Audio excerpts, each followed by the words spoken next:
नमस्कार, जय हिंद। तो आज अपन इस सेशन में सॉल्व करेंगे जो वेव्स अपना जो चैप्टर है, जो मैं उम्मीद करता हूँ कि सभी ने पढ़ लिया होगा अच्छे से। ठीक है, तो उसमें जो 2016 से लगाकर 2018 तक जो डिफरेंट सवाल पूछे गए, टोटल 12 सवाल है। 4 पेपर के, एक पेपर में 3 सवाल पूछे गए थे, 4 × 3 12। तो 12 सवालों का अपन सॉल्यूशन देखेंगे, क्या सवाल पूछे गए, किस लेवल के हैं, क्या है। 2016 का पेपर कैसा था, 18 का कैसा था, 2022 के 28 वाली शिफ्ट का कैसा था और 29 वाली शिफ्ट का कैसा था। तो चलिए स्टार्ट करते हैं। पहले लैब स्टैंड 2016। लैब स्टैंड 2016 में जो ये वेव्स वाला है, उसमें एक सवाल पूछा गया। इस सवाल को दो तरीके से किया जा सकता है। दो तरीके इसलिए क्योंकि ये जो शब्द है ना, सापेक्ष, इसने बहुत कुछ पेच फंसा दिया। तो अभी इस सवाल को मैं अभी नहीं लेके मैं इसको लास्ट में लेता हूं। ठीक है, लास्ट में अपन इसको, इस सवाल का पूरा पोस्टमार्टम करने वाले हैं। क्या करेंगे? पूरा पोस्टमार्टम करेंगे। उससे पहले 2016 का ये सवाल पहला, इसको छोड़ देते हैं टाइम बिंग के लिए, लास्ट में लेंगे। पहले अपन सॉल्व करते 2016 का दूसरा सवाल। 2016 दूसरा सवाल क्या कह रहा है? किसी एक बिंदु पर दो तरंगे दाब परिवर्तन P1 P sin 2 पाई, ये क्या है? वी म्यू टाइप है। ठीक है, म्यू टी, और दूसरा है P2 P sin 2 पाई म्यू टी माइनस पाई उत्पन्न करता है। जब फाई, ये देखो फाई जैसे ही है, फाई एस आई है 1/4 हो, तो इस बिंदु पर परिणामी तरंग आयाम है। अब देखो ये कह रहा है कि दो तरंगे आपस में मिल रही है। सिंपल सी बात है, इसे कहने का मतलब ये दो तरंगे आपस में मिल रही है और दाब परिवर्तन मैंने बताया था कि मतलब जब अपने व्यतिकरण होता है, व्यतिकरण में मतलब संपीड़न और विलयन जहाँ पे होता है, तो वहां पर दाब अधिकतम और न्यूनतम होता है। मैंने बताई थी बात, तो सेम वही चीज है। वहां पे जो दाब तरंगे, क्या मतलब दो तरंगे मिलेगी, तो कहीं पे एक पॉइंट ऐसा होगा जहाँ पे दाब एकदम से ज्यादा होगा। ये भी वेव दाब तरंगे है। कौन सी है? दाब तरंगे। तो कहीं पे जहाँ मिलेगी वहां एक पॉइंट पे दाब बहुत ज्यादा, एक पॉइंट पे दाब बहुत कम, बिल्कुल जीरो हो जाएगा। ठीक है, तो वो किस कारण होगा? वो व्यतिकरण के कारण, मतलब सुपरपोजिशन के कारण। ठीक है, किस कारण होगा? सुपरपोजिशन के कारण वो होगा। तो सुपरपोजिशन के सिद्धांत में अपन ने देखा ही था, अपन ने ये समझा था कि भाई जिस प्रकार क्या होता है, y इक्वल टू क्या होता है, y इक्वल टू क्या होता है। तो देखो अपन ने जो देखा था व्यतिकरण में, अपन ये देखा था कि भाई y equal to y plus v2। ठीक है, जब दो वेव्स मिलती है तो अपन ने उसमें जो फॉर्मूला अपने आया था, क्या आया था कि जो मैक्सिमम कहाँ होता है, जहाँ पे जो इसका आयाम मैक्सिमम होता है। ठीक है, आर, जो अपन ने ऐसे ही देखा था, आर मैक्सिमम,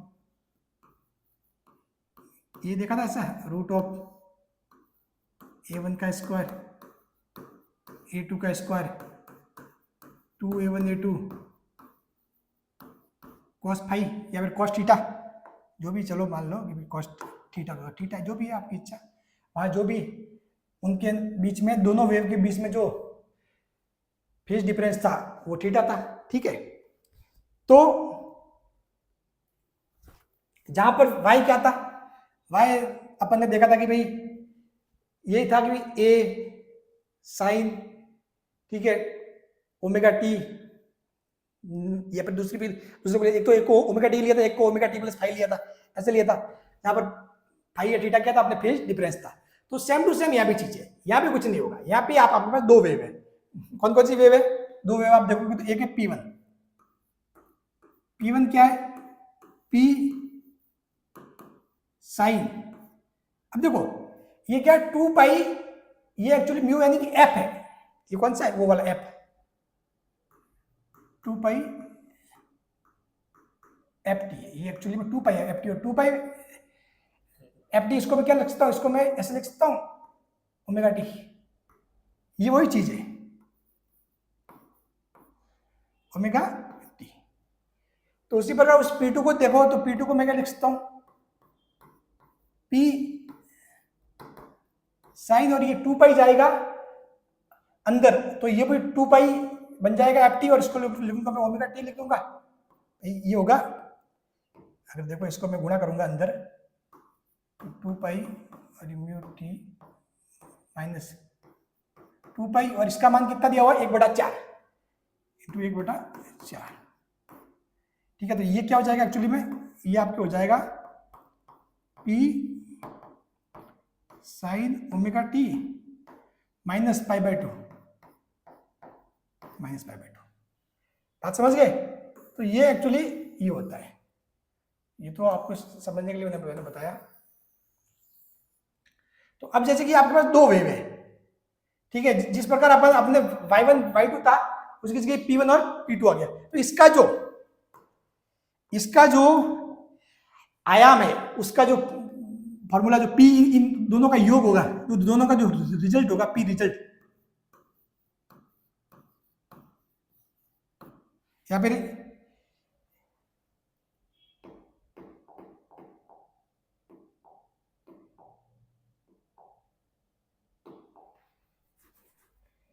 P मतलब जो किसका, इस P1 और P2 दोनों का योग होगा, वो होगा, ठीक है। तो क्या आएगा, P जो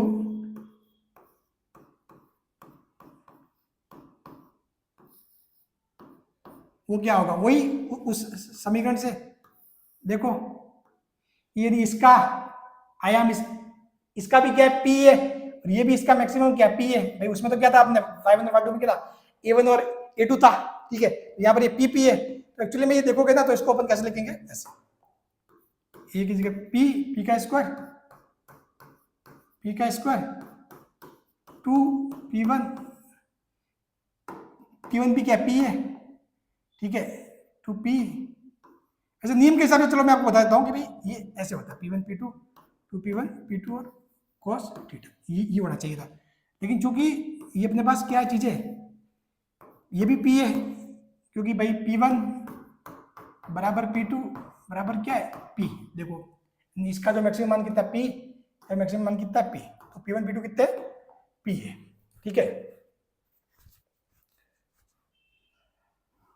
तो ये आ गया, तो अब देखो P स्क्वायर 2P² और ये cos फाई कितना है π/2, ये थीटा देखो ना, ये कितना आ गया π/2 आ गया, तो cos π/2 कितना होता है, cos π/2 कितना होता है 0, cos π/2 0 होता है, तो एक्चुअली में ये क्या हो जाएगा, ये हो जाएगा 2P², ये वाला पोर्शन तो 0 हो जाएगा, ठीक है, ये वाला 2P² हो जाएगा। अब 2P² को √2 बार आ जाएगा, ठीक है, और ये P हो जाएगा √2P, ये तो वही P√2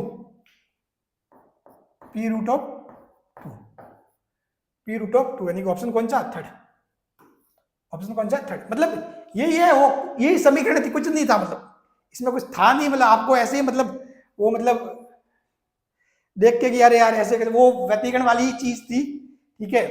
बस यहाँ पर जो y1 y2 था, यहाँ पर आपको P1 + P2 करना था, सिंपल सी बात है, ठीक है। उनके जो आयाम होते हैं, उनके A1 और A2 जो उनके मैक्सिमम मान, उसी प्रकार यहाँ पे इनके मैक्सिमम मान P और ये P था, सिंपल सी बात है, कोई था नहीं एक्स्ट्रा। लेकिन चूंकि जिनके कॉन्सेप्ट नहीं है क्लियर, जिनको चीजें पता नहीं है अच्छे से, वो फिर इस सवाल को देखकर यार ऐसा कैसा सवाल है, बहुत टफ सवाल है, टफ है ही नहीं, कुछ टफ है ही नहीं है, ठीक है ना। चलिए, तो P√2 आ गया। चलो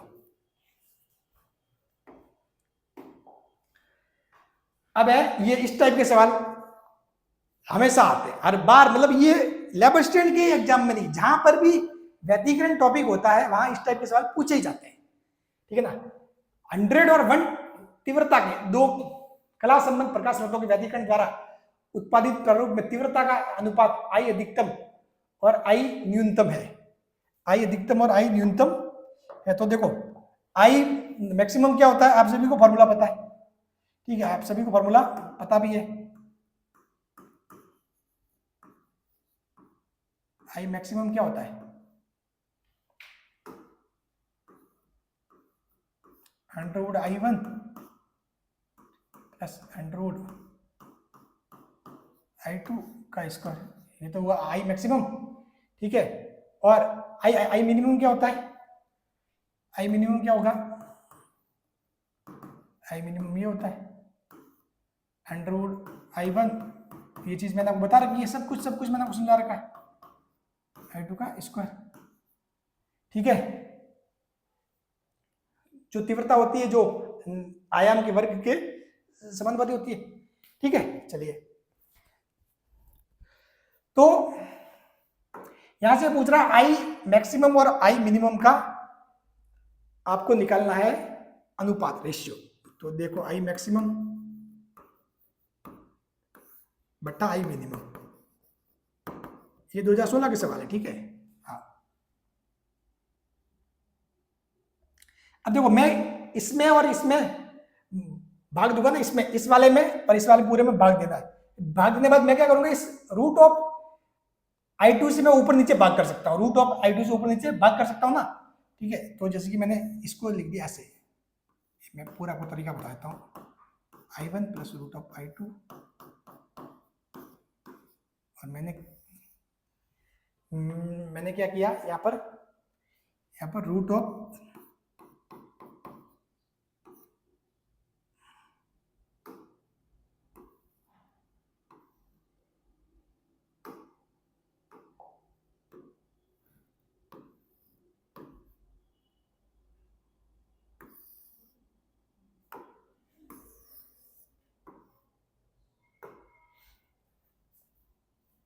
ठीक है, ये अपन भाग करते हैं ऐसे,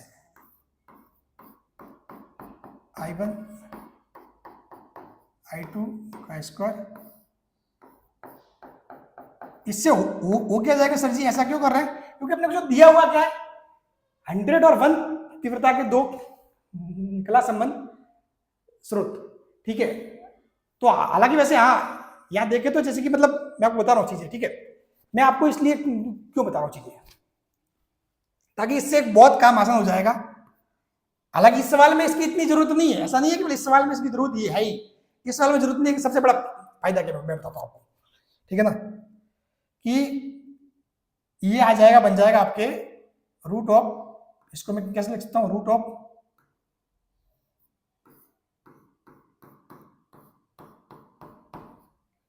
ये हो जाएगा root of I1 bye I2, और ये हो जाएगा 1 का स्क्वायर बटा root of I1 bye I2 minus 1। इसको अपन इस फॉर्म में ला सकते हैं, इसको अपन इस फॉर्म में ला सकते हैं। ठीक है, इसको इस फॉर्म में ला। अब इसका क्या फायदा बताए, अब आपको एग्जाम में सवाल कैसे भी दो, किसी भी हिसाब से दो, आप सवाल को सॉल्व करो। हो सकता है एग्जाम में आपको सवाल ऐसे घुमा के दे दे कि आई मैक्सिमम, ये सवाल 2025 में आ जाए, ये देखिए आई मैक्सिमम और आई मिनिमम का जो है आपके रेशियो है, अनुपात जो है वो है 121/81। बताइए I1 और I2 का अनुपात कितना होगा। तो आप क्या कर सकते हो, I1 और I2 को आप x मान सकते हो, x मान के इस समीकरण को सॉल्व करोगे तब आपके ये वैल्यू पूरी आ जाएगी। समझ गए? हाँ, तो आप देखो, हालांकि आप सवाल इसी से कर सकते हो, आई मैक्सिमम एक जगह 100 रख दो, एक जगह रख दो 1। ठीक है, वो भी आपके मामला बन जाता। ठीक है, लेकिन मैं आपको कॉन्सेप्ट सिखाना चाहता हूं कि मतलब अगर सवाल कैसे भी उल्टा सीधा, मान लो इसी सवाल में ये आपको 100 और 1 नहीं देके ऐसे दे देता कि I1 और I2 का अनुपात है वो 3:4 है, तो बताइए आई मैक्सिमम और आई मिनिमम का अनुपात क्या। तो आपको 3:4 दिया हुआ, अगर अनुपात में दिया हुआ तो इस फॉर्म में लाना ही पड़ेगा, तभी आप I1 बटा I2 की जगह क्या लिखोगे, 3:4 नहीं 3/4 लिखोगे। सिंपल सी बात है। ठीक है, तो ये इस फॉर्म में लाने का ये फायदा है। बात क्लियर? चलो, अब कुछ नहीं है, आपको I1 कितना 100 दिया हुआ है, I1 कितना दिया 100, I1 100 और I2 कितना दिया 1 दिया हुआ है। ठीक है, ये रख लो वैल्यू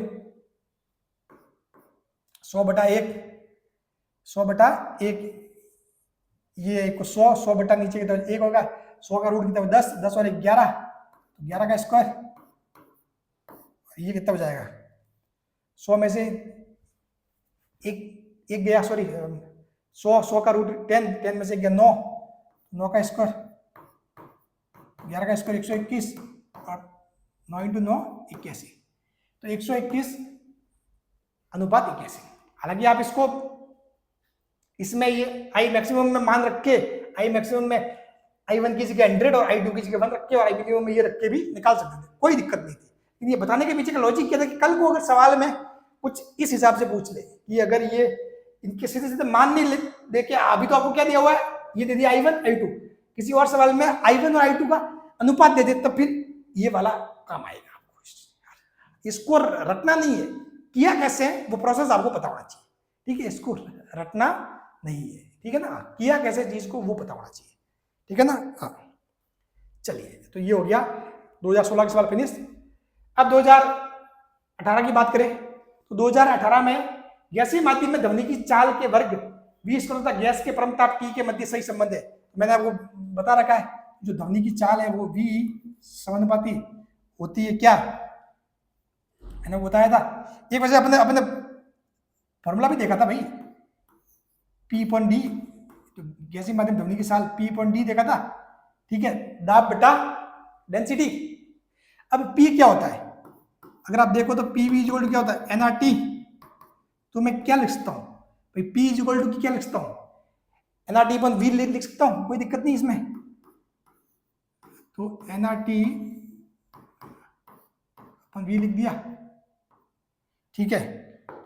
तो यहां से आप देखोगे तो ये V क्या है, V सीधा सीधा हो रहा है समानुपात में, V क्या समानुपात में हो रहा है √T के, V किसके समानुपात में हो रहा है √T। अब आपके जो ग्राफ दिए हुए सारे V² में दिए हुए, इसका मतलब क्या करना है, इसका स्कोर करना है, V² समानुपाती T हो रहा है, V² समानुपाती T, और V² समानुपाती T यानी कि मतलब ये क्या है, ठीक है, y इक्वल टू mx वाला समीकरण है जहां पे क्या आएगी, सरल रेखा आएगी, y इक्वल टू जो mx वाला जो है समीकरण ये है, y इक्वल टू mx वाला समीकरण, ठीक है, जहां पे क्या बनाएगा, सिंपल सी सरल रेखा जो डायरेक्ट सीधे, ठीक है, सीधे अगर समानुपाती। अब देखो ये ग्राफ, इस ग्राफ में एक बात ध्यान रखना, ये सवाल अगर 2025 में पूछ ले और V और T में संबंध बता दे, तो V और T में संबंध क्या आएगा, पैराबोलिक टाइप में आएगा, वो बात ध्यान रखना, वो मामला अलग है। लेकिन यहाँ पर संबंध पूछा गया V² और T में, यानी कि सीधी सीधी बात है कि आप यदि V² को मान लिया x, चलो x मान लिया, तो आपको x समानुपाती T के है, ये वाली बात है। और अब आपको x और T में क्या करना है, ग्राफ के साथ इनका संबंध सीधा संबंध है, ये तो रेखीय संबंध हुआ, तो सीधी रेखा आएगी, समझ गए। लेकिन यदि ये सवाल ये पूछता है कि V और T में संबंध, तो फिर मामला अलग हो जाता, ठीक है, तो फिर वो क्या होता, पैराबोलिक टाइप में बन जाता, ठीक है। चलिए, तो कौन सा सही होगा, ये बी वाला ऑप्शन सही हो जाएगा, ठीक है, सरल रेखा, क्योंकि जब T0 तो V भी 0, ठीक है, तो सिंपल सी है, जो सरल रेखा की 3 सरल रेखा दी हुई है, लेकिन यहाँ पर T0 है तो V0 नहीं है, V² 0 नहीं है, देखो V² का मान कितना आ रहा है, ये इसमें देखोगे, ये भी देखो T0 तो V² 0 नहीं है, और सीधी सी बात, ये तो y इक्वल टू mx वाला समीकरण है जहां पर ये ढाल बनता है, y इक्वल टू mx समीकरण ये होती है, ठीक है। चलिए, तो ये बी ऑप्शन इसका था करेक्ट। अब कह रहा है एक ध्वनि स्रोत का वेग जब एक स्थिर प्रेक्षक को ध्वनि की आवृत्ति दुगुनी महसूस हो, ये कह रहा है एक ध्वनि स्रोत का वेग जब एक स्थिर प्रेक्षक, यानी कि क्या है, जो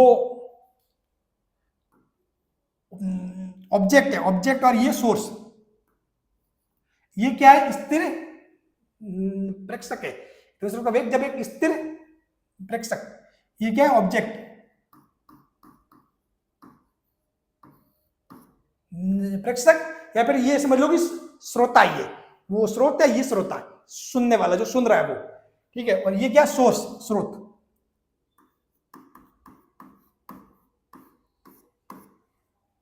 ये किसी वेग से आ रहा है, ऐसे किसी v वेग से आ रहा होगा, ठीक है, और ये प्रेक्षक। अब ये क्या कर रहा है कि एक ध्वनि स्रोत का वेग, इसका वेग ज्ञात करना है जब एक स्थिर प्रेक्षक को ध्वनि की आवृत्ति दुगुनी महसूस हो, यानी कि इसको जो आवृत्ति है वो कैसी महसूस हो रही है, दुगुनी महसूस हो रही है। तो डॉपलर के नियम से आपको ध्यान ही है कि n डैश यहाँ पर क्या होता है, v माइनस v0, v क्या है, v क्या है, ध्वनि का वेग, ठीक है, v ध्वनि का वेग है, v minus vs into n, ठीक है, n क्या है, इसकी जो वास्तविक आवृत्ति है वो, ठीक है। और एन डैश क्या है, आभासी आवर्ती, अपन ने डॉपलर प्रोग्राम में ये सीखा हुआ है सब कुछ अच्छे से।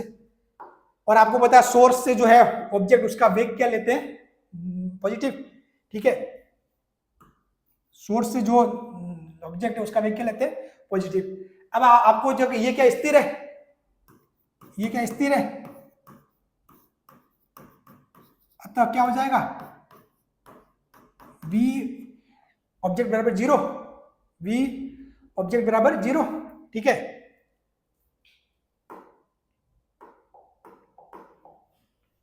तो अब देखो वो क्या रहा है इसमें, देखोगे तो इसको आवर्ती दुगुनी सुनाई दे रही है, यानी कि सवाल के हिसाब से क्या करा है, एन डैश बराबर कितना है 2n, ठीक है। आवर्ती दुगुनी महसूस हो रही है, v और -0 और v माइनस vs, ठीक है। और ये n, यहां से देखो तो क्या आएगा, और आगे सॉल्यूशन करो तो ये n से n कैंसिल, और ये हो जाएगा 2v माइनस 2vs बराबर v, 2vs माइनस, ठीक है। तो यहां से देखोगे vs बराबर क्या आएगा, vs बराबर क्या आएगा, v/2। v क्या है यहाँ पर, जो ध्वनि का वेग है, ध्वनि का वेग कितना है अपने को पता है 330 332 लेते हैं। अब जो सवालों में जो देखोगे आंसर तो कितना आ रहा है, 100% आ रहा है। 100% आ रहा है मतलब क्या है, यहाँ पर इसने 330 लिया होगा, 330 मीटर पर सेकंड बटा 2, यानी कि क्या आ गया 165 मीटर पर सेकंड, 165 मीटर पर सेकंड।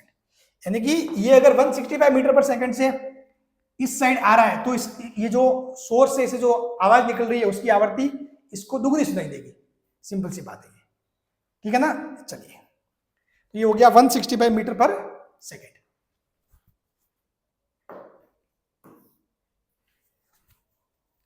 ये 2018 के सवाल थे, ये वाला सवाल भी अच्छा 2018 का, ये वाला भी 18 का अच्छा था, ठीक है। अब देखो नेक्स्ट, दो एक समान नलियों ए व बी में नली ए के दोनों सिरे खुले हैं और नली बी का एक सिरा बंद है, ठीक है। नलियों ए व बी की मूल आवृत्तियों का अनुपात क्या होगा, मूल आवृत्तियों का अनुपात। पहला कह रहा है कि दो एक समान नली ए व बी में नली ए के दोनों सिरे क्या है, खुले हैं। नली ए के तो दोनों सिरे कैसे खुले हैं, तो नली ए के दोनों सिरे खुले हैं तो अपन क्या बना सकते हैं, एक मिनट अपन है ना खुले सिरों वाली बनाएंगे नली, पहले खुले सिरों वाली नली, ठीक है। और ये हो जाएगी बंद वाली,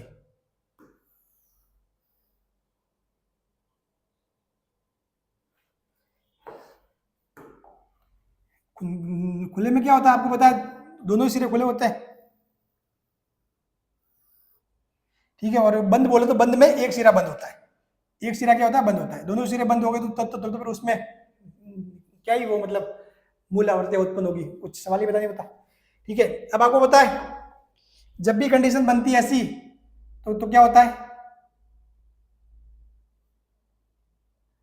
ठीक है।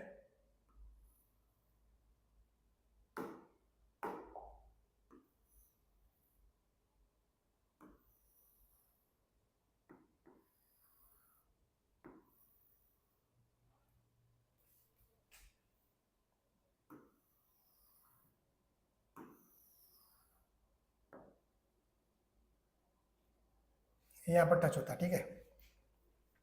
ये आपको पता है ये नोड्स बनते हैं, ये क्या बनते हैं, एंटी नोड्स बनते हैं, इसको बोलते हैं बंद पाइप। ये होता है बंद पाइप, ये होता है खुला पाइप, खुला, और ये होता है बंद, ये होता है बंद, ठीक है।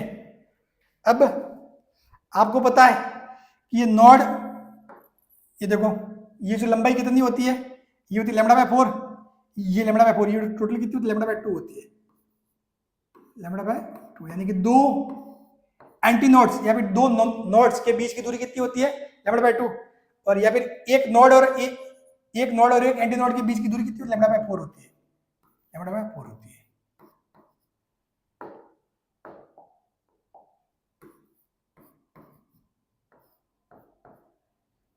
ठीक है।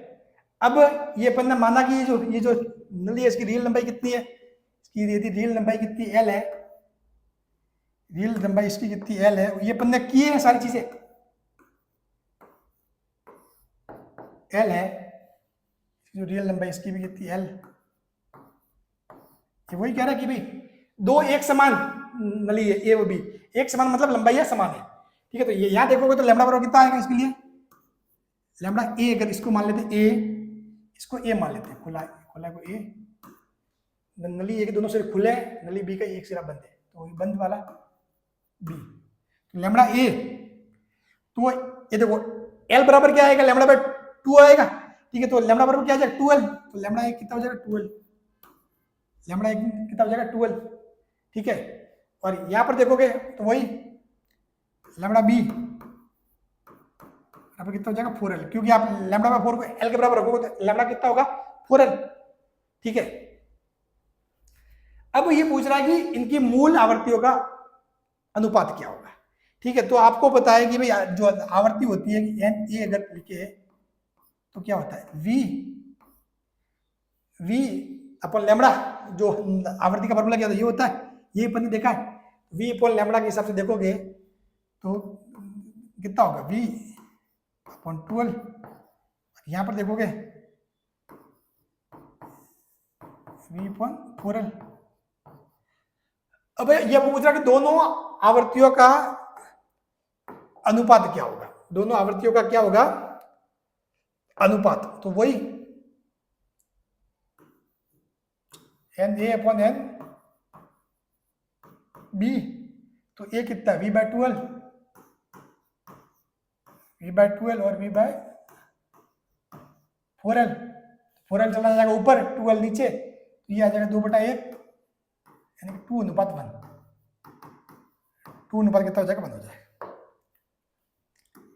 सिंपल सा सवाल है, जो मैंने आपको जब क्लास में पढ़ाया तभी मैंने आपको सही से बताया कि इस टाइप के सवाल आते हैं, इस टाइप के सवाल आते हैं, और मैंने आपको सारा सब कुछ समझा रखा, मूल सन्नादि क्या होती है, ठीक है, फिर मतलब ये मूल आवर्ती क्या होती है, ठीक है, सब कुछ चीजें मैंने आपको डिफरेंट वर्ड भी इनके बता रखे, ठीक है ना। और आपको क्या करना, सिंपल सी बात है, आपको ये देखना है जो खुला होगा, जो खुला सिरा होता है ना हमेशा, और खुले सिरे पे क्या होता है एंटी नोट्स बनते हैं, ठीक है, और जो बंद सिरा होता है वहां पर क्या क्या बनते हैं, हमेशा नोट्स बनते हैं, तो आपको इस हिसाब से बनाना है, ठीक है। हाँ चलिए, तो ये हो गया सवाल नंबर 6। 2000 सवाल मतलब 18 के भी सवाल बहुत ही अच्छे लेवल के थे। अब देखो 2022 यानी कि 28 जून वाला सवाल, अब 28 जून वाला सवाल क्या कह रहा है, सिंपल सी बात है, 28 जून वाला सवाल मतलब यार क्या बोल रहे देखो, एक स्रोत 400 हर्ट्ज की आवृत्ति की ध्वनि उत्सर्जित करता है, लेकिन प्रेक्षक उसे 390 हर्ट्ज सुनता है, मतलब ये कह रहा स्रोत से निकली आवृत्ति 400 है और जो प्रेक्षक या श्रोता है उसको सुनाई दे रही है कम 390 सुनाई दे रही है, तो क्या कह रहा है, प्रेक्षक स्रोत की ओर जा रहा है, यानी कि मतलब अगर स्रोत ये है, सोर्स ये है और ये ऑब्जेक्ट ये है, अगर ये इसकी तरफ जा रहा होगा तो होता तो इसको कम थोड़ी सुनाई देती, उल्टा ज्यादा सुनाई देती, ठीक है। दूसरा कह रहा है स्रोत प्रेक्षक की ओर जा रहा है, ये जो स्रोत है तो ये इसकी साइड जा रहा होगा तो भी इसको ये ध्वनि कैसे सुनाई देती, ज्यादा कम सुनाई नहीं देती, प्रेक्षक का कान दोषपूर्ण है, तो ये तो है ही नहीं, सवाल ही पैदा नहीं होता। प्रेक्षक स्रोत से दूर जा रहा है तो ये हो सकता है कि भाई जो स्रोत सोर्स ये है और ये जो आपका जो ऑब्जेक्ट है, ऑब्जेक्ट ये क्या है ऐसे दूर जा रहा हो, तो जो रियल में जो वास्तविक ध्वनि होगी जो आवृत्ति इसको 400 निकली, इसको 390 सुनाई देगी, क्योंकि भाई ये आगे चल रहा है, जिसको सुनना है, जिसको सुनने वाला तो जा रहा है आगे, बोलने वाला क्या है पीछे है, ठीक है, तो इसका मतलब इसको आवृत्ति हमेशा कम ही सुनाई देगी, सिंपल सी बात है, ठीक है। तो सी ऑप्शन हो जाएगा करेक्ट, सी ऑप्शन हो जाएगा करेक्ट, ठीक है। हाँ बात क्लियर, समझ गए। तो ये कब होगा, जब प्रेक्षक स्रोत से दूर जा रहा हो, तो ये चीजें कब आपके लिए सिंपल होगी, जब आपने डॉपलर प्रभाव अच्छे से समझ रखा है, तो ये सवाल बहुत ही सिंपल सवाल था, कुछ था ही नहीं। ये आदर्श गैसों में अनुदैर्ध्य तरंगों की चाल क्या होगी, तो आपको बता रखा है v बराबर क्या होता है √p/d, p/d। अब इसने यहाँ पे क्या कर रखा है, E क्या है घनत्व डेंसिटी, P गैस का दाब है, ठीक है, इसने इस D की जगह क्या लिख दिया, रो लिख दिया, इस जो घनत्व है उसको नाम दे दिया, सिंबल क्या दे दिया, सिंबल चेंज कर दिया, रो दे दिया बस। वही है पी अपॉन रो। बहुत बार अपन रो भी काम में लेते हैं इसके लिए, डेंसिटी के लिए, ठीक है, फिजिक्स में लेते हैं इसके लिए काम, डेंसिटी के लिए। तो बस ये बी ऑप्शन हो जाएगा करेक्ट, ठीक है, P upon rho, P upon rho, ठीक है। निम्न में से कौन सी तरंगे ऊर्जा का संचरण नहीं करती? अप्रगामी तरंगे। अप्रगामी तरंगे अपने उसी स्थान पर अप डाउन होती रहती है, वो ऊर्जा का संचरण नहीं करती। ये प्रगामी तरंगे तो बहती रहेगी आगे, तो अपनी ऊर्जा आगे से आगे ट्रांसफर करती जाएगी। ये बोल रहा है अनुप्रस्थ तरंगे, मतलब वो तो ये जो ऊपर नीचे वाली तरंगे विद्युत चुंबकीय तरंगे, तो ये तो बात ही नहीं हुई, ठीक है। ये तो अनुप्रस्थ तरंगे जो भी है, ठीक है, तो ये भी ऑप्शन सही, विद्युत चुंबकीय तरंगे ये भी ऑप्शन सही नहीं है। कौन सी? अप्रगामी तरंगे। आपको साफ साफ लिखा रखा है कि अप्रगामी तरंगे है, वो क्या होती है, ऊर्जा का संचरण आगे नहीं, क्योंकि अप्रगामी तरंगे वहां की वहां ऊपर नीचे होती रहती है, ठीक है। चलिए, अब जैसे कि ये अनुप्रस्थ तरंगे, तो उसमें तो क्या है, दोनों टाइप हो सकते हैं, इसके खुद के दो टाइप होते हैं, प्रगामी अप्रगामी, ठीक है। और विद्युत चुंबकीय तरंगे तो हमेशा बढ़ती है आगे, वो एक जगह रुकती ही नहीं, ठीक है ना। तो ऑप्शन कौन सा सही होगा? अप्रगामी तरंगे। तो ये थे 2022 के 28 वाले शिफ्ट के सवाल। अब 29 वाले शिफ्ट है, यदि किसी स्थान पर दो तरंगों के आयामों का जो है अनुपात 1:2 हो, तो अध्यारोपण सिद्धांत से अधिकतम तथा न्यूनतम तीव्रता का अनुपात क्या होगा? देखो सवाल पूछ लिया, देखो अब बताओ मैं आपको, जो है अधिकतम और न्यूनतम तीव्रता का अनुपात आपको पूछा है, तो आई मैक्सिमम बटा आई मिनिमम, ठीक है। वही अगर मैं यूज में लू I1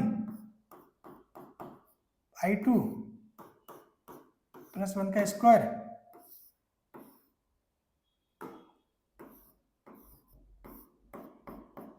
I1 I2 माइनस 1 का स्क्वायर, तो अब देखो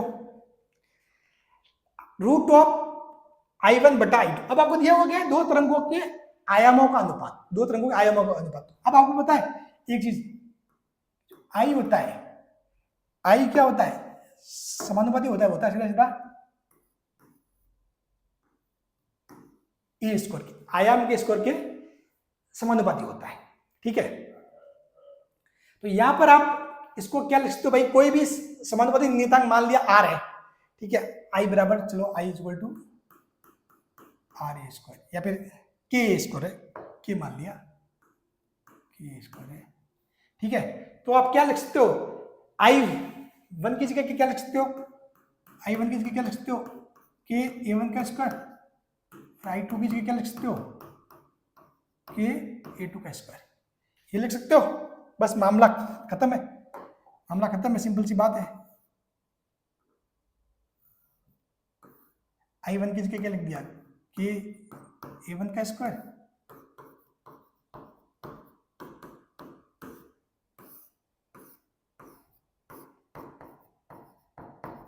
के A1 का स्क्वायर के A2 का स्क्वायर,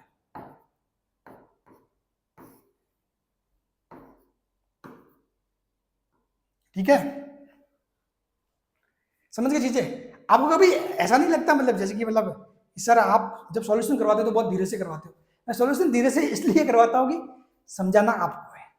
मेन बात है, पता है क्या होता है, मतलब यूट्यूब पे ऐसे बहुत सारे टीचर आ जाते हैं, डायरेक्टली खटाक उड़ा दिया, खटाक इसको भी उड़ा दिया। अरे उसको उड़ाना थोड़ी है भाई, खटाक उड़ा दिया मतलब वो तो आपका काम है, आपको नॉलेज है कुछ भी हो। देखो मेरे को कुछ भी नॉलेज हो, उससे आपको कोई मतलब ही नहीं है।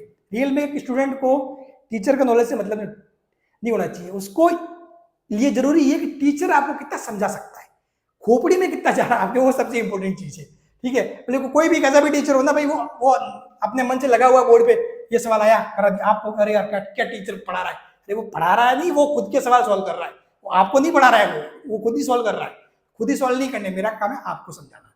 इसलिए मैं चीजों को धीरे धीरे लेके चलता हूँ, मुझे पता है धीरे धीरे एक बार कॉन्सेप्ट आपके माइंड में घुस जाएगा ना, फिर तो आपका दिमाग है, आप कैसे भी दौड़ा सकते हो, खटाक खटाक आपको एग्जाम में उड़ाने ही है, समझ गए ना। लेकिन उससे पहले कॉन्सेप्ट समझना है, स्टार्टिंग चीजें कैसे हो रहा है, क्या हो रहा है, रटना कुछ भी नहीं है, ठीक है ना। चलिए ये हो गया। तो अब देखो अब ये क्या निकल के आ जाएगा, यहां से देखोगे तो के से के कैंसिल, ये A1 का स्क्वायर और A2 का स्क्वायर, मतलब ये भी हो जाएगा, मतलब ये कुल मिलाकर बन जाएगा ये A1 बटा A2 प्लस 1 का स्क्वायर और A1 बटा A2 माइनस 1 का स्क्वायर। ये देखो, ये बन गया सवाल। इसी चीज को अपन ने इस मतलब आपको परीक्षा में सवाल कैसे भी उल्टा सीधा घुमा फिरा के पूछो, आपको रटना है ही नहीं। एक तरीका याद रख लो, ये वाला फॉर्मूला याद रख लो। आपको यदि आयाम से पूछे तब भी सॉल्व कर सकते। अब आपको क्या दिया हुआ है, आयाम का अनुपात दिया हुआ है, यानी कि A1 बटा A2 यानी कि 1/2। वो क्या दिया हुआ है, 1/2 दिया हुआ है। तो इसको सॉल्व करने में कौन सी कोई मतलब बड़ी तोप है, मतलब 1/2। ये देखो बिल्कुल मामला आसान हो गया ना, मतलब बिल्कुल मामला। अब मतलब आपको कभी कंफ्यूजन होगा ही नहीं कि चीजों में कैसे करना है क्या नहीं करना। ठीक है, देख लो, ये हो गया 3 का स्क्वायर हो जाएगा 9 और नीचे हो जाएगा 1, तो 9/1, यानी ये आपके ऑप्शन क्या जाएगा, ऑप्शन ए, 9:1, ऑप्शन ए आ जाएगा। ठीक है, बात समझ गए चीजें, ठीक है ना। चलिए, तो आप कैसे भी चीजों को सॉल्व कर सकते हैं। आप चाहते तो मतलब डायरेक्ट भी लिख सकते हैं, जैसे कि √I1 प्लस I2, तो उससे आपके डायरेक्टली भी बन जाता है। ठीक है, कि भाई A1 प्लस A2 का स्क्वायर, वो भी बन जाता है, उस फॉर्म में भी बन जाता है। ठीक है, हाँ, क्योंकि A2 आखिर में तो लास्ट में जाके क्या होंगे, कैंसिल ही होंगे। A2 जो नीचे है वो आपस में क्या कैंसिल ही होंगे, तो A1 प्लस A2 का स्क्वायर बटा A1 माइनस A2 का स्क्वायर, उस फॉर्म में भी बन जाएगा। ठीक है ना, लेकिन आपको सारी चीजें पता होनी चाहिए, रटना कुछ भी नहीं, प्रोसेस पता होना चाहिए कि किस हिसाब से क्या हो सकता है, क्या बन सकता है। ठीक है ना। अभी कभी एग्जाम में ऐसे ही सवाल पूछ ले कि मान लो कि A1 और A2 का अनुपात इतना है, बताइए आई मैक्सिमम और आई मिनिमम का अनुपात क्या होगा, उसमें संख्या नहीं देके इसी फॉर्म में आपके आंसर हो जाए, सॉल्यूशन हो जाए, तब क्या करोगे। तो चीजें आपको सिस्टमेटिक ढंग से पता होनी चाहिए। ठीक है, चलिए सवाल नंबर 11।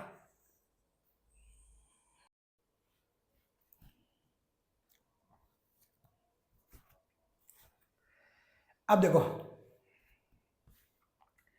ये 2022 में जो 29 वाले शिफ्ट है उसका सवाल है। क्या कह रहा है, एक बंद ऑर्गन पाइप पर खुले ऑर्गन पाइप को समान मूल आवृत्ति पर ट्यून किया जाता है। एक बंद ऑर्गन पाइप और खुले ऑर्गन पाइप को समान समान मूल आवृत्ति पर ट्यून किया जाता है, उनकी लंबाइयों का अनुपात है।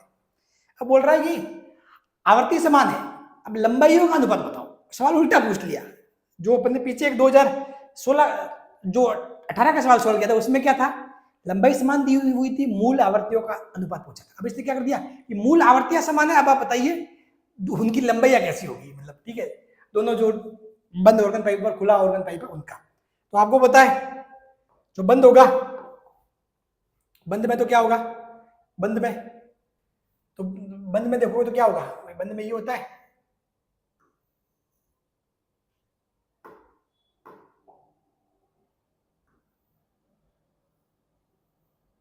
ये होता है बंद में, बंद का खेल है। और जो जो खुला होता है, ठीक है, इसको मान लेते हैं ए, इसको मान लेते हैं ए, यानी ये क्या बंद है, बी मान लेते हैं खुला, बी मान लेते हैं खुला। ठीक है, तो वो कैसा होता है, ऐसा।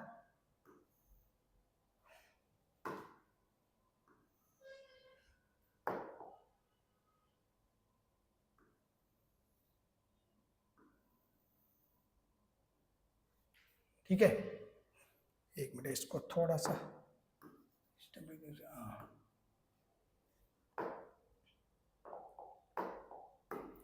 अब वही ये लेंथ कितनी है, ये लेंथ होगी है, इसने बोला ये L1 या फिर LA, इसको लेंथ बोल देते हैं LB, लेंथ B। ठीक है, तो यानी कि जो LA है वो ये किसके बराबर है, LA एक्चुअली आपकी ये आ जाएगी λ/4 के बराबर, LB वो एक्चुअली λ/2 के बराबर होगी। ये कितना होगा,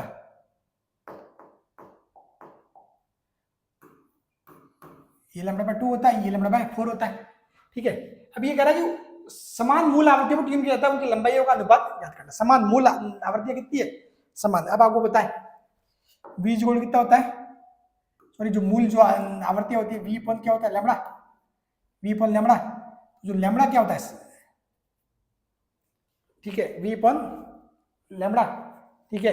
तो ये क्या रहा है कि भाई जो आवृत्तियां है वो क्या समान है, जो आवृत्तियां आपको दी हुई है, यानी कि अगर ये देखे भाई एन ए यानी कि वी अपॉन लैम्बडा ए और N B V upon lambda B, तो आपको क्या दिया हुआ है कि भाई सवाल के हिसाब से क्या दिया हुआ है, जो जो आवृत्तियां है वो समान है, यानी कि N A equal to N B. तो यहां से क्या होगा, लैम्बडा ए इक्वल टू क्या है, lambda B, lambda A equal to क्या, लैम्बडा बी।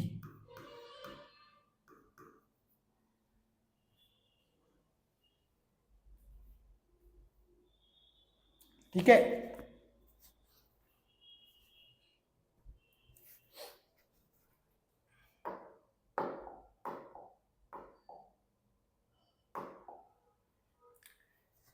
तो समझ गए। तो अब आप इसको बराबर कर सकते हो कि भाई दोनों की क्या है, मूल आवृत्तियां जो है वो क्या समान है, मूल आवृत्तियां जो है क्या है समान है। तो समान वो कब होगी, सीधी सी बात है, ध्वनि का वेग तो समान ही है, lambda A equal to lambda B.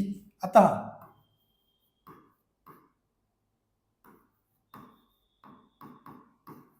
Lambda A बराबर लैम्बडा बी, तो लैम्बडा ए कितना होगा 4LA और लैम्बडा बी कितना हो जाएगा 2LB।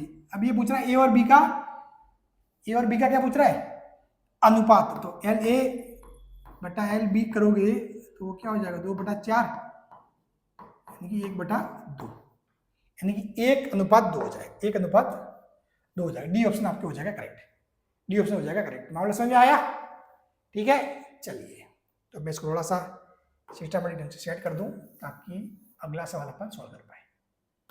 ठीक है, तो आपको जो मेन जो चीजें हैं, जो कॉन्सेप्ट लॉजिक बिहाइंड दिस, वो आपको समझ में आना चाहिए, सबसे मेन बात यही है, बाकी कोई इंपॉर्टेंट चीज नहीं है। सबसे मेन बात है समझ में आना, आपको समझ में आ रहा है बस।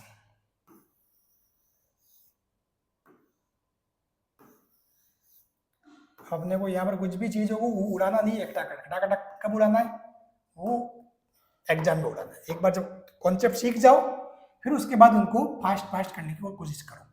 ठीक है, जो अपना माइंड इंप्लीमेंट करके शॉर्ट में कर सकते हो, नहीं तो क्या है शॉर्ट में करने के चक्कर में चीजों को रटना नहीं है, ये बात ध्यान रखना।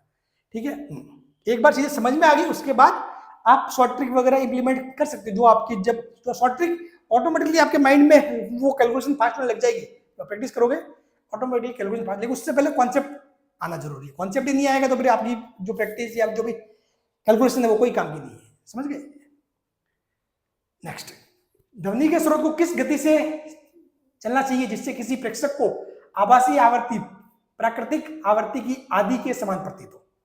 अब देखो ये सवाल, ये मतलब सेम टू सेम सवाल है। ये सवाल देखो, ये सवाल 12वां, इस सवाल को देखो और आप देखो 2000 कब पूछा गया, 2018 पूछा गया ये सवाल, देख लो। इसलिए ध्वनि का स्रोत का वेग जब एक स्थिर पक्ष को ध्वनि की आवृत्ति दुगुनी महसूस हो, यहाँ पे उसने दुगुने का केस है और यहाँ पे क्या केस है, सिर्फ आधे का केस है। सवाल वो का हुआ है ध्वनि के स्रोत को किस गति से चलना चाहिए जिससे किसी प्रेक्षक को आभासी आवृत्ति प्राकृतिक आवृत्ति की आदि के समान प्रतीत हो। ठीक है, और वी क्या दिया हुआ, ध्वनि का वेग दिया हुआ है, वी आपको दिया हुआ ध्वनि का वेग। चलिए सॉल्व कर लो। ये वही फॉर्मूला क्या होता है, एन डैश बराबर, तो एन बराबर क्या शर्त के हिसाब से पहले से n/2, जो एन डैश है वो कितना है, पहले से n/2 है, v माइनस वी नॉट कितना दिया 0, क्योंकि इसने कुछ भी आपको जो प्रेक्षक है या श्रोता है उसका वेग दिया हुआ नहीं है, 0, v माइनस वी एस। ठीक है,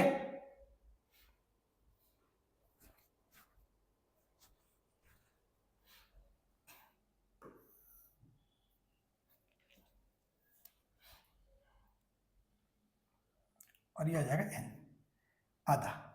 बस सिंपल सी बात है, ये शर्त है। ये देख लो, गुणा कर लो v माइनस वी एस बराबर 2v, v minus V S बराबर 2v। ठीक है,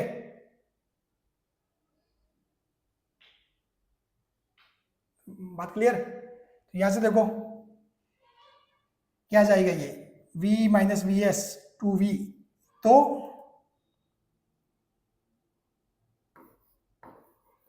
वी एस बराबर क्या आएगा, माइनस वी आएगा। वी एस बराबर क्या आएगा, माइनस वी आएगा। वी एस बराबर माइनस वी, यानी कि ध्वनि के स्वरों को किस गति से चलना चाहिए जिससे किसी प्रेक्षक को आभासी आवृत्ति प्राकृतिक आवृत्ति की आदि के समान प्रतीत हो। प्राकृतिक आवृत्ति की आदि के समान प्रतीत हो, यानी कि उसको चलना चाहिए माइनस वी से।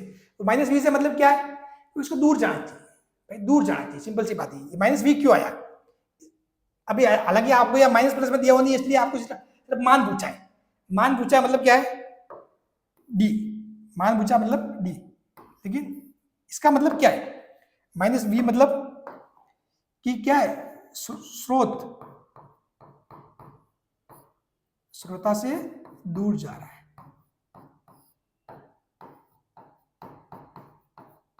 दूर जा रहा है। क्योंकि उसको आवर्ती आदि सुनाई कब देगी, क्योंकि जो खुद जो आपका जो सोर्स है, जो श्रोता है वो तो स्थिर है, तो जो ऑब्जेक्ट है वो तो स्थिर है, तो सोर्स की आवर्ती इसको आधे सुनाई दे रही है। आधी कब सुनाई देगी, जब ये भाई साहब खुद इस साइड जाएंगे। तो आपको पता है सोर्स से ऑब्जेक्ट की तरफ जो दिशा होती है उसको मानते पॉजिटिव, तो इस साइड वाला आएगा तो आंसर आपका ऑटोमेटिक नेगेटिव में आएगा। सीधी सी बात है, तो वी एस बराबर माइनस वी आएगा। ठीक है ना, हाँ, तो ये हुआ लॉजिक। क्योंकि ये दूर जा रहा है ना, बाकी इस वाली दिशा को क्या लेते हैं, पॉजिटिव। इस वाली दिशा को लेते हैं पॉजिटिव, और इस वाली दिशा को नेगेटिव। तो चूंकि इस साइड जा रहा है, इससे दूर जा रहा है, तो इसलिए आपके आंसर नेगेटिव में आ गया। समझ गए? जबकि यहाँ पे आपने केस देखा था, ये 2000 कहाँ गया, 2000 हाँ, ये इसी साइड जा रहा था, तो इसका जो आंसर आया वी एस इसमें आया, पॉजिटिव में आया। अगर इसी सवाल को यदि मतलब ये जो नेगेटिव वाला कॉन्सेप्ट अगर वहां पे शामिल कर लिया होता तो फिर उस सवाल में बहुत सारे बच्चे फंस जाते, वो फंसते। ठीक है ना, चलिए ये हो गया। ठीक है ना, चलो। तो एक ध्वनि स्रोत का वेग, जब एक स्थिर प्रेक्षक को ध्वनि की आवृत्ति दुगुनी कब महसूस होगी, जब ये पास में आएगा, इसकी साइड आएगा, तो ये सोर्स से ऑब्जेक्ट का जो वेग होता है वो हमेशा होता है पॉजिटिव, इसलिए आंसर आपके पॉजिटिव में आएगा यहाँ पर। ठीक है ना, और यहाँ पर क्या है, ये आंसर ये आया नेगेटिव में, क्योंकि इसको क्या है, प्रेक्षक को आभासी आवृत्ति प्राकृतिक आवृत्ति की आदि के समान प्रतीत। आदि के समान प्रतीत हो रही है मतलब क्या, ये तो खुद तो स्थिर है, खुद स्थिर है मतलब ये इस साइड जा रहा है, ये इस साइड जा रहा है। ठीक है, तो इस साइड जा रहा है, तो इसका वेग कौन सा होगा, वी एस, और वी एस को कैसा आएगा, नेगेटिव में आएगा, तो माइनस वी के बराबर। और माइनस वी मतलब यानी कि अगर ये सवाल अगर पूछ ले कि 2025 में और या मान देते तो माइनस 330 या माइनस 332 मीटर पर सेकेंड। ठीक है, चलिए। तो बहुत अच्छा खासा पोस्टमार्टम हो चुका है आपके पूरे इस पेपर का। अब बात करते हैं जो कॉन्सेप्ट जिसको मैंने रोक के रखा था, उस चीज को, ये सवाल को। ये देखो, अब इसको ध्यान से देखो। एक्चुअली में हुआ क्या था, 2022 में पेपर बहुत टफ था, बेचारे बच्चों की हालत खराब हो गई। 2022 के पेपर में देखे आया था, तो मतलब सवालों में गलतियां बहुत थी, और जब ऑब्जेक्शन मांगा गया तो उस टाइम हालांकि अधिकतर बच्चों को ध्यान भी नहीं था कि ऑब्जेक्शन देना कैसे होता है। अधिकतर बच्चों को ध्यान भी नहीं था कि ऑब्जेक्शन देना कैसे होता है, और फिर कुछ सवाल वो भी हुआ क्योंकि ऑब्जेक्शन देना नहीं आता था। ठीक है, और मतलब पहली बार वो ऑनलाइन प्रक्रिया वगैरह ऐसी स्टार्ट हुई थी। ठीक है, तो वो भी नहीं हुआ, और फिर मतलब ये सवाल ऐसे निकल। बाकी रियल में देखो तो ये सवाल थोड़ा इसमें गलती है। गलती ये है कि दो रेलगाड़ी एक दूसरे की ओर 50 किलोमीटर प्रति घंटे की गति से आ रही, सापेक्ष को शामिल नहीं करना था। इस सापेक्ष को शामिल नहीं करना था। ये सापेक्ष यहाँ पे गलती उत्पन्न कर रहा है। अधिकतर टीचर ने यूट्यूब पे क्या किया, आप खुद देख लेना, चेक कर लेना, मतलब चीजों को रटाया हुआ आपके सामने आंसर लाके दे दिया। इसका सॉल्यूशन आप अगर इसका फोटो खींच के आप गूगल से भी पूछोगे ना, तो इसका सॉल्यूशन इस ऑप्शन में है ही नहीं, कहीं पर भी नहीं है, ये ऑप्शन में कहीं मैच ही नहीं कर रहा है। कारण ये है कि अगर इस सापेक्ष वर्ड को सापेक्ष मतलब क्या होता है कि आपने एक चीज को स्थिर रख लिया और दूसरा अब क्या कर रहा है, गति कर रहा है। समझ, अब सापेक्ष वाले कॉन्सेप्ट के हिसाब से भी जाएंगे। पहले मैं आपको नॉर्मल जो तरीका वो बताता हूँ। हुआ क्या नॉर्मल तरीका, मतलब इस सापेक्ष को भूल जाओ। तो ये कह रहा है कि दो रेलगाड़ियां एक दूसरे की ओर 50 किलोमीटर प्रति घंटे की गति से आ रही है। ये कह रहा है कि दो रेलगाड़ियां आ रही है एक दूसरे की ओर 50 किलोमीटर प्रति घंटे की स्पीड से आ रही है। ठीक है, ये मान लो कोई भी एक को ठीक है, एक को सोर्स मान लेना, एक को मान लेना ऑब्जेक्ट। इनमें से एक रेलगाड़ी का इंजन 100 हर्ट्ज की आवृत्ति की सीटी बजाता है। रेलगाड़ियों को एक दूसरे को पार करने के बाद दूसरी रेलगाड़ी में एक यात्री द्वारा सुनी गई सीटी की आभासी आवृत्ति होगी। यानी जब रेलगाड़ियां पार करती है तो एक रेलगाड़ी ने जो सीटी बजाई तो जो दूसरी रेलगाड़ी में बैठा जो आदमी सीटी सुन रहा है उसको वो आवृत्ति क्या सुनाई देगी, ये सवाल था। ठीक है, तो पहले तो ये क्या है, दोनों मान लिया रेलगाड़ी आ रही है। ठीक है, दोनों रेलगाड़ियां, मतलब एक रेलगाड़ी ये आ रही, ठीक है, एक रेलगाड़ी ये आ रही। रेलगाड़ी बनाना है क्या, मैं क्या बना रहा हूँ, सिंह का सिंह। ठीक है, ये मान लो, चलो ये हो गया सोर्स। ठीक है, पहले तो ये क्या हो रहा था, ये ऐसे आ रही थी, मतलब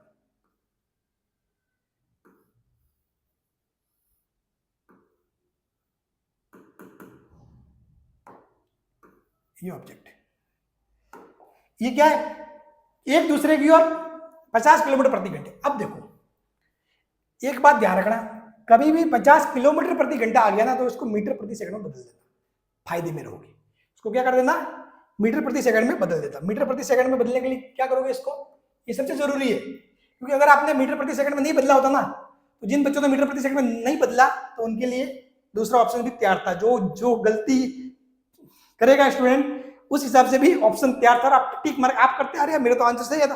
आंसर सही नहीं आया, तूने गलत किया है भाई। ठीक है, चलिए, तो 50 किलोमीटर प्रति घंटे के सापेक्ष गति से आ रही है तो 50 को क्या करना है, मीटर प्रति सेकंड में। मीटर प्रति सेकंड में बदलने के लिए क्या करते हो, 5/18 से गुणा, सभी को पता है। ठीक है, हाँ, और नहीं पता तो वही भाई, किलोमीटर पर आवर है तो किलोमीटर में मीटर कितने होते हैं, 1000 मीटर, और एक जो घंटे होते हैं उसमें कितने सेकंड कितने, 3600 सेकंड, तो 5 और 18, 5/18 मीटर प्रति सेकंड में बदलने के लिए गुणा करते हैं। समझ गए? हाँ, हालांकि ये चीजें 7वीं 8वीं में आपको बता दी जाती है, फिर भी नहीं पता हो तो आपको बता दिया। ठीक है, तो 5/18 से वो कर दिया गुणा। ठीक है, तो ये हो गया 125/9, क्योंकि 25 और 5 125, हाँ, तो ये हो जाएगा 125/9,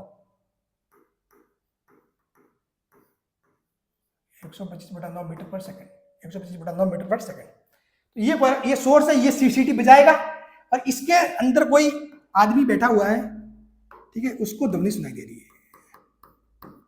उसको सीटी की आवृत्ति क्या सुनाई देगी। ये कब है, जब दोनों रेलगाड़ी एक दूसरे को पार कर लिया, यानी कि रेलगाड़ी एक दूसरे को पार करने के बाद। ये तो पहले की स्थिति है, इसने बताया कि ऐसे गति कर रही है। अब पार करने के बाद, अब आप ज्ञात कब करना कि सीटी बज कब रही है, पार करने के बाद, एक दूसरे को पार करने के बाद।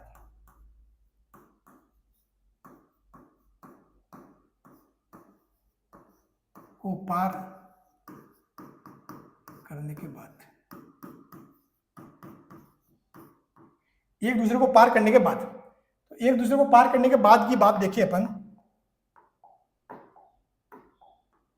तो उस केस में क्या हो जाएगा, ये वाला सोर्स कहां पहुंच जाएगा, यहां,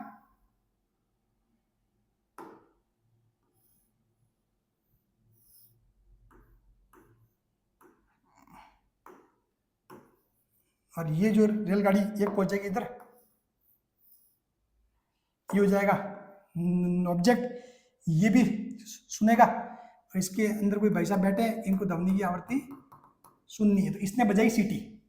ठीक है, इसने बजाई सीटी, सोर्स ने सीटी बजाई। तो अब क्या है, सवाल के हिसाब से ये क्या कर रहा है, ये इस साइड जा रहा है 125/9 मीटर पर सेकंड से, और ये जा रहा है इस साइड 125/9 मीटर पर सेकंड से। ठीक है, ये सोर्स है, ये सोर्स है, ये है ऑब्जेक्ट। तो आपको पता है सोर्स से ऑब्जेक्ट यानी कि एस से ओ वाले जो भी दिशा वाली जो भी ध्वनियां होगी उनको लेंगे पॉजिटिव, और बाकी की इसके विपरीत होगी उसको लेंगे नेगेटिव। अब देखो एक यात्री की तरफ सुनी की सीटी की आभासी आवृत्ति, अब देखो आभासी आवृत्ति आपको याद एन डैश क्या होता है v minus V naught v minus V S N. अब देखो v कितना है, वही ध्वनि का वेग, चलो 330 या 332 मीटर पर सेकंड। अभी v नॉट किसका, ऑब्जेक्ट का। तो देखो S से O वाली दिशा, S से O यानी कि दिशा कौन सी, ये वाली, सोर्स से ऑब्जेक्ट वाली दिशा को हमेशा लेते हैं पॉजिटिव। तो ये दिशा कौन सी है, सोर्स से ऑब्जेक्ट वाली दिशा, इस साइड वाली दिशा है, तो इस साइड वाली दिशा को इस v नॉट क्या आएगा, पॉजिटिव में आएगा। ठीक है, तो ये हो जाएगा आपके माइनस वी नॉट पॉजिटिव यानी कि 125/9, समझ गए। और जबकि इसका वीएस जो है, वीएस क्या होगा, वी यानी कि माइनस वीएस, तो वीएस क्या हो जाएगा, वीएस मतलब ये इस साइड दिशा है, ये सोर्स से ऑब्जेक्ट जो दिशा है उसका उल्टा है, यानी कि इसको लेके नेगेटिव में, मतलब माइनस 125/9। ठीक है, और ये हो जाएगा पूरा। ठीक है, अब देखो ये सॉल्व करना आपको, 330 माइनस 125/9, ये लगभग आएगा 13 पॉइंट कुछ, ये आएगा 13-14 के आसपास। ठीक है, ये देख लेना आप, 125/9 प्लस 125/9, सॉरी या गुणा में 100 है, ये गुणा में 100 आएगा क्योंकि इसकी जो वास्तविक आवृत्ति कितनी 100 थी, 100। तो ये सॉल्व करोगे तो ये आएगा आपके 91.9 हर्ट्ज।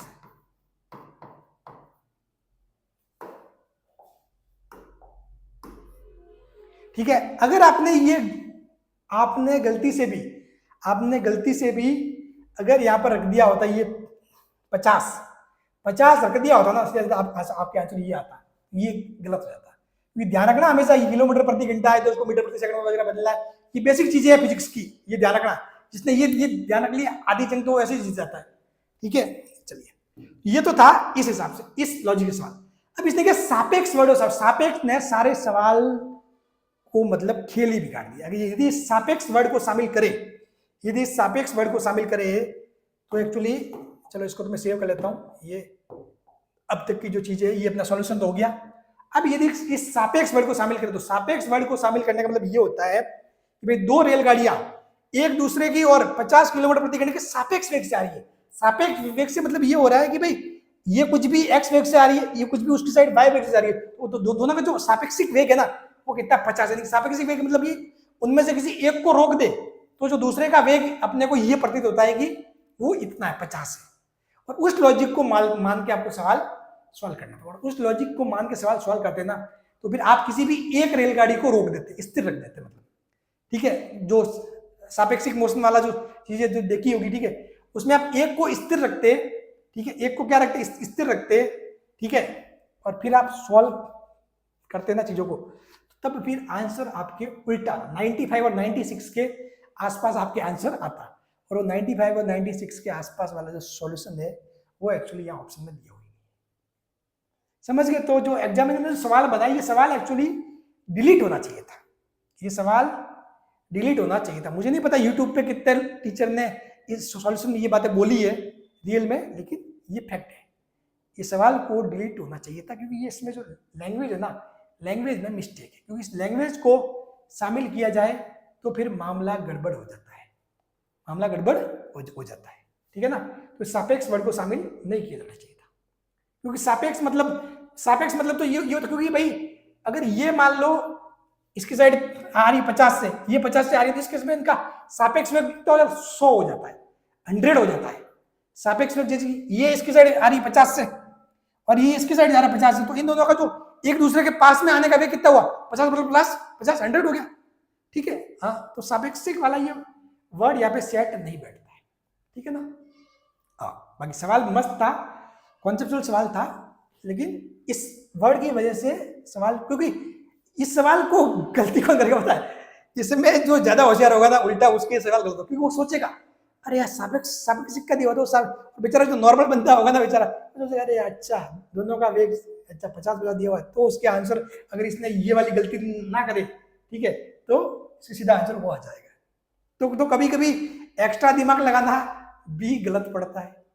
चीजें देखो सब कुछ होती है, अप डाउन, हर चीज के फायदे नुकसान है ही है, ठीक है। बहुत बार एग्जाम में सवाल ऐसा आता है, सवाल बहुत सिंपल होता है, लेकिन जो होशियार बच्चे होते हैं वो कुछ एक्स्ट्रा ऑर्डिनरी सोच लेते हैं, अरे नहीं इसको क्या पता है, कोई बच्चा सीधा सोच लेता है स्ट्रेट, तो स्ट्रेट सोचने वाला सही हो जाता है और वो गलत हो जाता है, ठीक है। हालांकि इस सवाल में गलती है, इस सापेक्ष शब्द नहीं आना चाहिए था। चलिए thank you so much, comment में जरूर बताना कि सॉल्यूशन कैसा लगा। एक एक सवाल मैंने आपको ढंग से समझाया, पूरा कॉन्सेप्ट आपको सही से बताया है, और सवाल इसी टाइप के आएंगे। ये जो सवाल है ना 12 सवाल, इन 12 सवालों के कॉन्सेप्ट आप समझ गए ना, तब आपके मतलब ये समझ लो कि 3 में से 2 सवाल तो बन ही गया, मतलब 3 और 3 बन गए, नया कोई भी कॉन्सेप्ट ऐसा पूछा जाने वाला नहीं है, 3 साल से वही चीजें रिपीट हो रही है, आप देख ही रहे हो, ठीक है ना। चलिए थैंक यू सो मच।